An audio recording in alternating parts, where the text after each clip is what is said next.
भाजप पदाधिकाऱ्यांच्या तक्रारीनंतर रवींद्र धंगेकरांवर कारवाई होण्याची शक्यता। युती धर्म आणि आघाडी धर्म पाळण्या अगोदर सर्वात अगोदर पुणेकर धर्म पाळा, धंगेकरांचं ट्विट।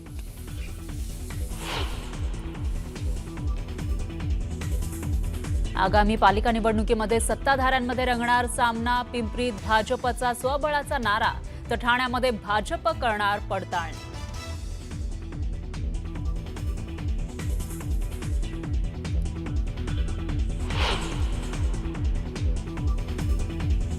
मुंबई पालिका निवडणुकीच्या तोंडावर काँग्रेसमध्ये दुफळी। भाई जगताप यांच्याकडून एकला चलो रेचा नारा तर वर्षा गायकवाड यांचा मात्र वेगळा सूर।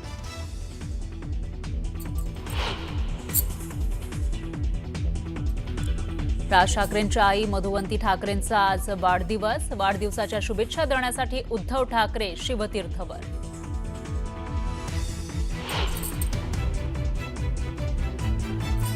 ऐन दिवाळीत बच्चू कडू आणि राणा दाम्पत्यामध्ये फुटले शाब्दिक फटाके। कडूंच्या आंदोलनावर राणांची बोचरी टीका।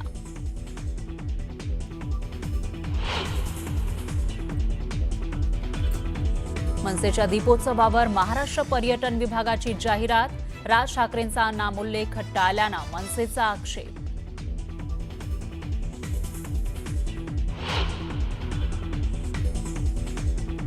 वसई किल्ल्यावर शिवरायांच्या वेशातील युवकाला विरोध। हिंदी सुरक्षा रक्षकाचं कृत्य।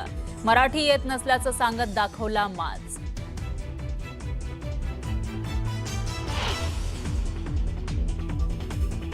कापूस उत्पादक शेतकऱ्यांची दिवाळी अंधारात। अतिवृष्टीमुळे हमीभाव मिळण्याची शेतकऱ्यांची आशा धुसर।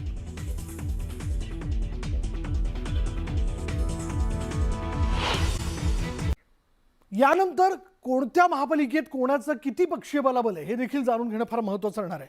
चला त्यावरती आपण एक नजर टाकू, बघूयात। सुरुवात करूया ठाणे महापालिकेपासून। काय पक्षीय बलाबल आहे बघा।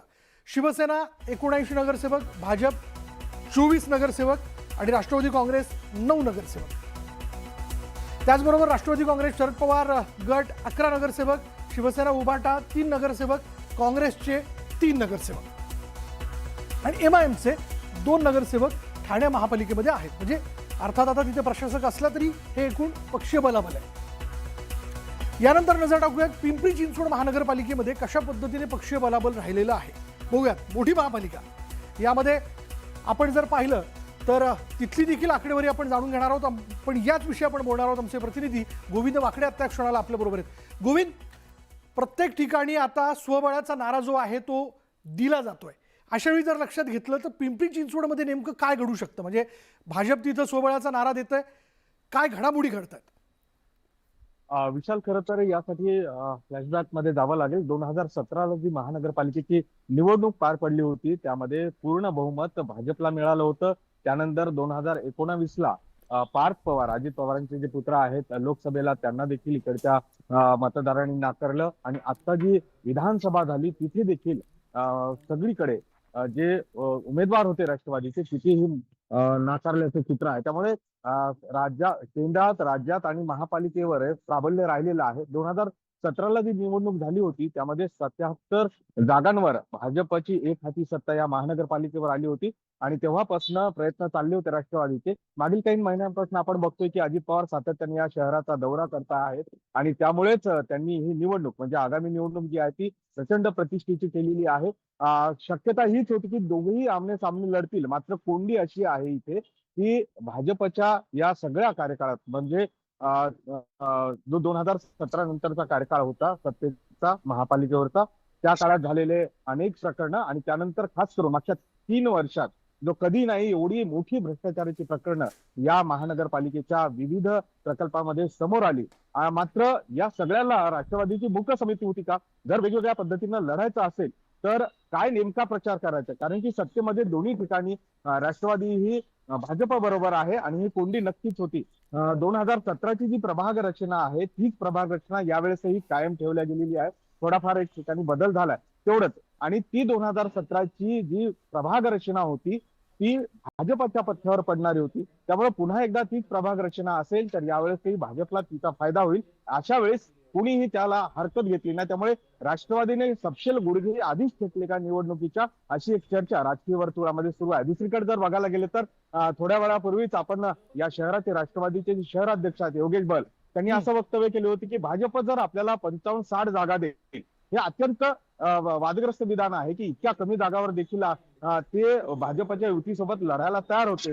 दुसरीकडे ते म्हणाले की नाही नाही, आमचा राष्ट्रवादीचाच महापौर यावेळेस बसेल. त्यामुळे त्यांच्यामध्ये एक सूत्रता दिसत नाही. आणि सगळीकडे जर बघायला गेलं तर राष्ट्रवादीची जी संख्या आहे ती खालावत चाललेली आहे. अनेक जे राष्ट्रवादीचे माजी नगरसेवक आहेत ते भाजपमध्ये जाण्याच्या तयारीत. त्यामुळे प्रचंड मेहनत घ्यावी लागणार आहे, अगदी स्पष्ट आहे. स्वबळाचा नारा देण्यामागे भाजपला जी काय आतापर्यंतची प्राबल्य आहे त्यांचं केंद्रात, राज्यात आणि आता महानगरपालिका असेल तिथे देखील त्यामुळेच त्यांनी हा निर्णय घेतला असावा असं राजकीय जाणकारांचं म्हणणं आहे. दुसरीकडे प्रतिष्ठेची लढाई, अर्थातच लोकसभा गेली, महानगरपालिका गेली आणि पुन्हा एकदा विधानसभा देखील हातातून गेल्यानंतर महानगरपालिकेची जी आगामी निवडणूक आहे ती पुन्हा एकदा आपल्याला काबीज करता यावी. या महापालिकेवर राष्ट्रवादीची एक हाती सत्ता अनेक वर्ष होती, ती पुन्हा एकदा सत्ता स्थापित करावी यासाठी म्हणून राष्ट्रवादीला प्रचंड मेहनत घ्यावी लागणार आहे. मात्र तसं नेतृत्व आणि तसं पक्षाला जे बळ मिळणं आवश्यक होतं ते मात्र इथे दिसत नाही. त्यामुळे जी निवडणूक आहे ती अत्यंत चुरशीत होईल. आणि भाजपनं जर स्वबळाचा नारा दिला असेल तर राष्ट्रवादी विरुद्ध भाजप अशी सरळ थेट लढत इथे बघायला मिळणार आहे. फक्त प्रचाराचे मुद्दे काय असतील किंवा राष्ट्रवादी भाजप किंवा प्रशासकीय काळामध्ये जे काय भ्रष्टाचाराचे प्रकरणं समोर आलेली आहेत त्यावर बोलतंय का, कारण की आतापर्यंत त्यांची चुकी होती, हा सगळ्यात महत्वाचा बघण्याचा इथे एक चर्चेचा विषय ठरणार आहे. विचार पण गोविंद, एका पक्षाची दोन पक्ष झाली, जे शिवसेनेच्या बाबतीत घडलं तेच राष्ट्रवादीच्या बाबतीत घडताना पण आपण पाहिलं. तसं बघायला गेलं तर दादांचं पिंपरी चिंचवडवरती म्हणजे अजित पवारांचं पिंपरी चिंचवडवरती विशेष लक्ष असतं. अशा वेळी काय गणितं बदलली आहेत, म्हणजे यात कोणीही नमतं घेणार नाही अशा वेळी जर आपण लक्षात घेतलं जागा वाटपाच्या बाबतीत, तर फायदा नेमका कोणाचा होऊ शकतो असा एक प्राथमिक अंदाज काय वर्तवला जातोय? विशाल, खरं तर या शहरातले मुद्दे अनेक आहेत. त्या मुद्द्याला धरून म्हणजे अनेक ठिकाणी जे विकास साधला गेला किंवा शहरामध्ये जो विकास दिसतोय तो विकास जे आहे त्यासाठी म्हणून अजित पवारांनी याआधीही वेळोवेळा लक्ष दिलं होतं. मात्र 2000ला सपशेल इथल्या मतदारांनी त्या विकासाला नाकारलं.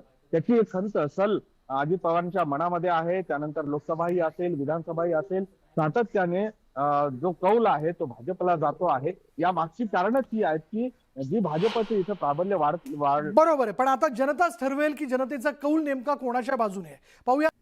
आता बातमी आहे बच्चू कडू आणि राणा दाम्पत्यामधील कलगीतुऱ्याची. बच्चू कडू शेतकऱ्यांच्या प्रश्नावरून नौटंकी करत असल्याचा आरोप करण्यात येतोय. तर मंत्री असताना शेतकऱ्यांसाठी काय केलं अशा सवालाच्या फैरी राणा दाम्पत्याने डागलेल्या आहेत. तर राणा दाम्पत्य भाजपाच्या इशाऱ्यावरून आपल्यावरती टीका करत असल्याचा पलटवार बच्चू कडूंनी केलाय. राणा दाम्पत्य आणि बच्चू कडूंमध्ये जुंपली. आता आमदारकी गेल्यानंतर शेतकरी आठवते. माल्या आमदारकीची फिकर करू नका. बच्चू कडू स्वतःच्याच ताकदीवर आमदार होईल. आमची तुमच्यासारखे लाचार नाही, आम्ही गुलाम नाही आहे पार्टीचे. राणांचा वार, कडूंचा प्रहार. गुवाहाटीला जाताना शेतकऱ्यांना विचारलं काय? उद्धव ठाकरेंच्या मंत्रिमंडळामध्ये मंत्री होते तेव्हा शेतकऱ्यांना विचारलं काय? त्यांनी 4 टर्ममध्ये कुठेही शेतकऱ्यांसाठी आवाज उचलली नाही. नाव स्वाभिमान, तुमची बायको भाजपातून, तुम्ही संघटनेत. वारे स्वाभिमान तुमचा, कुठला स्वाभिमान आणलाय? राणा कडू वादाचा नवा अंक. अमरावतीच्या राजकारणात बच्चू कडू आणि राणा दाम्पत्यामधील वाद सर्वश्रुत आहे. ऐन दिवाळीत बच्चू कडू आणि राणा दाम्पत्यामध्ये आरोप प्रत्यारोपांच्या फैरी झडू लागल्या. शेतकऱ्यांच्या कर्जमाफीच्या मागणीसाठी बच्चू कडूंनी राज्यभर दौरा सुरू केलाय. तर कडूंच्या या आंदोलनावरती नवनीत राणांनी बोचरी टीका केली आहे. त्याला बच्चू कडू यांनी सुद्धा जोरदार प्रत्युत्तर दिलंय. दादा, तुम्ही सुद्धा 4 टर्म आमदार होते. तुम्ही 4 टर्म आमदार होते, तुम्ही मंत्री होत्या, तेव्हा तुम्ही शेतकऱ्यांसाठी तुमची पोटदुखी बाहेर नाही आली. आता आमदारकी गेल्यानंतर शेतकरी आठवते, हँडिकॅप लोक आठवते. कालचा दिवस दिवाळीचा म्हणजे लक्ष्मीपूजन सोडलं, प्रभू रामचंद्राचं नाव घ्यायला पाहिजे, श्रीकृष्ण भगवानचं नाव घ्यायला पाहिजे, ते बच्चू कडूचं नाव घेतात. अर्जंट कार्यक्रम आलेला दिसतं. मला वाटतं देवाभाऊनं अर्जंट दिला असं यांना कधी काही करा, आज काहीतरी बोला. गुलामीचे लक्षणं दाखवा आम्हाला.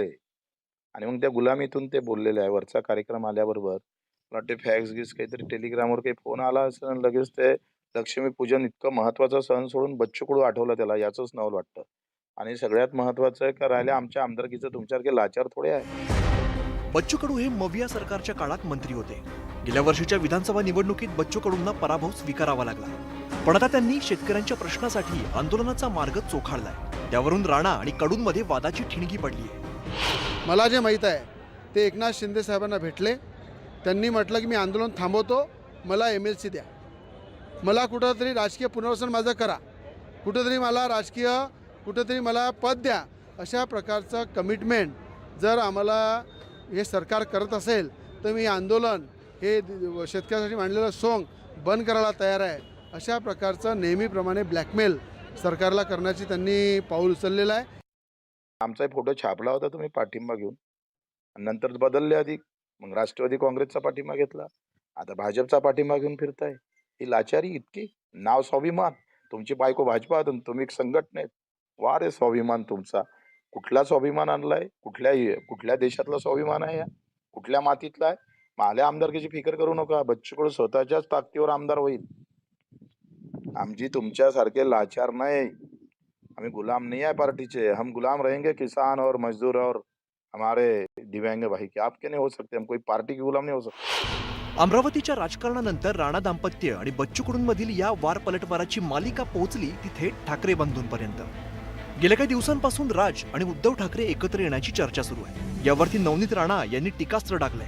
त्याला बच्चू कडूंनी अमरावतीतील राजकारणाचा संदर्भ देत उत्तर दिलंय. खुर्ची आल्यानंतर त्याच्यातून पैसे, करप्शन, मुंबई सारखे शहरांमधून किती मोठा पैसे खाऊ शकतो, तोड्या करू शकतो, कोणती कंपनीतून, कोणते बिल्डरकडनं, कोणत्या कंपन्याकडनं कसे पैसे घेऊ शकतो, फक्त एवढ्यासाठी दोन्ही भाऊ. माझं काय म्हणणं आहे, ते एकत्र आले. तुम्ही का अलग आहे? तुम्ही तुमचं पहा ना पहिले. का भाजपामध्ये बायकोन तू स्वाभिमान मध्ये, तर तुम्ही अलग का आहे ते सांगा लोकांना. पोळीसाठी आहे का जनसेवेसाठी आहे? आता याची बायको ज्याच्या संघटनेत नाही ते भाजपात आहे, आणि याची बायको भाजपात आहे, आणि हा संघटनेत. कोण कोणात आहे? तुमचं पहिले पाहो, दुसऱ्याचं काय पाहतं झाकून तिकडे. लोकसभा निवडणुकीत प्रहार संघटनेच्या उमेदवाराचा फटका नवनीत राणा यांना बसला आणि त्यांचा पराभव झाला. तर बच्चू कडूंनाही यावेळेला पराभवाची चव चाखावी लागली आहे. अमरावतीच्या राजकारणात बच्चू कडू आणि राणा दाम्पत्य पुन्हा एकदा आमनेसामने आल्याचं पाहायला मिळतंय. Bureau report, news 18 Lokmat.